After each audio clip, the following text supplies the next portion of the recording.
दोस्तों, सत्ता में बैठे लोग जब फोटोजीवी हो जाएं, तो शायद हमारे सिस्टम को चलाने वाले आईएएस अधिकारियों के लिए अब फिल्म प्रोडक्शन का कोर्स भी जरूरी हो गया है, वरना कभी भी उनकी नौकरी संकट में आ सकती है, पद से हटाया जा सकता है। पीएम मोदी के इवेंट में एक महिला आईएएस ने आखिरकार क्या गलती कर दी और क्या उनकी जिम्मेदारी बनती है? क्या टेक्निकल इंजीनियर समझ लिया है सरकार ने महिला आईएएस को, जो पद से हटा दिया गया? पूरी जानकारी आपके सामने रखते हैं और विश्लेषण भी करेंगे कि क्या ऐसा करना सही है या गलत है। पहले बात करते हैं कि हुआ क्या। पीएम मोदी का बांसवाड़ा में कार्यक्रम था, शिलान्यास, उद्घाटन वगैरह के कार्यक्रम जो सरकारी कार्यक्रम होते हैं, आजकल वो इवेंटबाजी बन गए हैं। बिना बड़ी रैली के ना शिलान्यास होता है ना उद्घाटन होता है। हालांकि मैं इसके लिए सिर्फ बीजेपी को जिम्मेदार नहीं मानता। पुराने ज़माने से हमारे देश में कल्चर चला आ रहा है। पीएम मोदी के आने के बाद ये और बड़ा हो गया, और ज़्यादा सरकारी पैसा मामा के घर का समझकर लुटाया जा रहा है। जनता के टैक्स के पैसे की बर्बादी की जाती है। राजस्थान के बांसवाड़ा में भी ऐसा हुआ। पीएम मोदी सरकारी कार्यक्रम में गए, बहुत सारी योजनाओं का शिलान्यास किया, उद्घाटन किया, लाभार्थियों से बातचीत की, और उस दौरान क्या होता है कि एक महिला आईएएस को पद से हटा दिया गया। पीएम मोदी का वीडियो मैं आपको दिखाता हूं कि हुआ क्या। पीएम मोदी कुसुम योजना के लाभार्थियों से बात कर रहे थे, किसानों से बात कर रहे थे। उस दौरान क्या होता है जरा देखिए। ताकि इसके जरिए किसानों को सीधे तौर पर लाभ हो, जो उनकी समस्याएं हैं उनका समाधान जल्द से जल्द हो। ये आप देख सकते हैं, पीएम मोदी बोल रहे हैं, किसान बोल रहे हैं, लेकिन ऑडियो नहीं आ रहा, ऑडियो गायब हो जाता है। ये देखिए, तो प्रधानमंत्री किसान ऊर्जा सुरक्षा, तो पीएम मोदी और किसानों की आवाज सुनाई नहीं देती। टेक्निकल गड़बड़ी की वजह से ये सारा मामला हो जाता है। इसके अलावा क्या जानकारी सामने आई है इस इवेंट को लेकर? बांसवाड़ा में प्रधानमंत्री के जो कार्यक्रम थे उसमें क्या गड़बड़ी होती है, और महिला आईएएस को आखिरकार पद से क्यों हटाया जाता है, इसे लेकर आप अमर उजाला की एक खबर देख सकते हैं कि क्या पूरा मामला होता है। प्रधानमंत्री नरेंद्र मोदी की गुरुवार को बांसवाड़ा के नापला में आयोजित सभा के दौरान आई तकनीकी गड़बड़ी की गाज एक आईएएस पर गिरी है। मामला सामने आने के बाद राजस्थान सरकार ने सूचना प्रौद्योगिकी विभाग की सचिव आईएएस अर्चना सिंह को एपीओ यानी अवेटिंग पोस्टिंग ऑर्डर कर दिया है, यानी फिलहाल पद से हटा दिया है।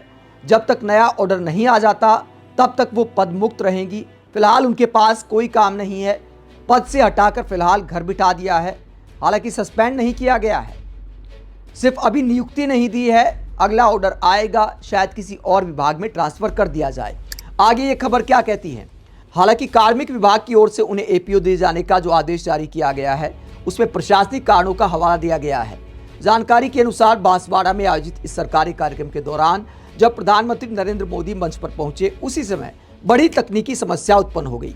करीब 10 मिनट तक मंच से केवल पीएम मोदी की आवाज सुनाई दी, लेकिन वीडियो स्क्रीन पूरी तरह ब्लैकआउट रही। वीडियो फीड नहीं चल रहा था। इसके पहले किसानों के साथ प्रस्तावित संवाद का हिस्सा भी प्रभावित हुआ।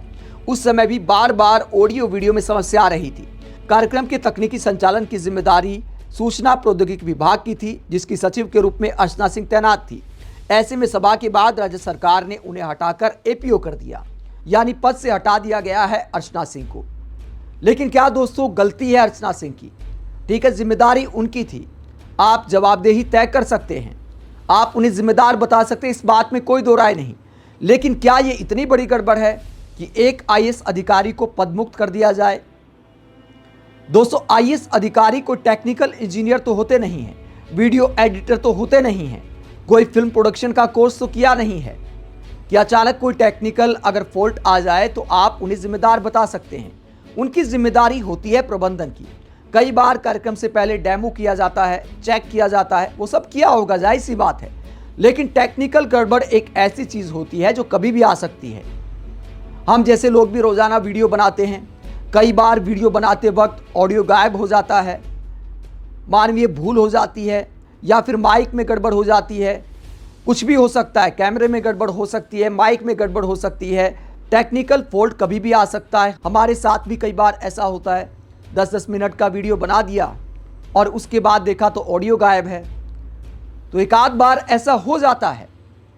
आईएएस अधिकारी सिर्फ प्रबंधन देखता है, वो कोई टेक्निकल इंजीनियर नहीं है। ये बात सरकार के समझ में आनी चाहिए। ऐसे में एक गलती को लेकर पदमुक्त करना, मुझे लगता है कि ये सही नहीं किया गया है। पब्लिक तो ये भी सवाल उठाती है कि उद्घाटन और शिलान्यास के कार्यक्रम करने की क्या जरूरत है, सरकारी कार्यक्रम में राजनीति करने की क्या जरूरत है, पूर्व सरकारों को कोसने की क्या जरूरत है, भीड़ को बुलाने की आखिरकार क्या जरूरत है। आजकल सोशल मीडिया इतना बड़ा हो गया है, आपको पीआर करना है, आप वीडियो जारी करके संदेश दे सकते हैं, कोई खर्चा नहीं आएगा, सरकार का पैसा बचेगा, उस पैसे का इस्तेमाल स्कूल बनाने में हो सकता है, अस्पताल बनाने में हो सकता है। लेकिन दोस्तों हो क्या रहा है, ये कल्चर लगातार बढ़ता जा रहा है। भीड़ बुलाई जाती है, लोगों के सामने भाषण दिए जाते हैं, टेंट का खर्चा लगता है, प्रधानमंत्री के आने जाने का खर्चा लगता है, प्रधानमंत्री रोड शो करते हैं उस पर खर्च होता है। जाहिर सी बात है, प्रधानमंत्री अगर रोड शो करते हैं तो पब्लिक को भी परेशानी होती है। तो ऐसी परेशानी आखिरकार खड़ी करनी क्यों है?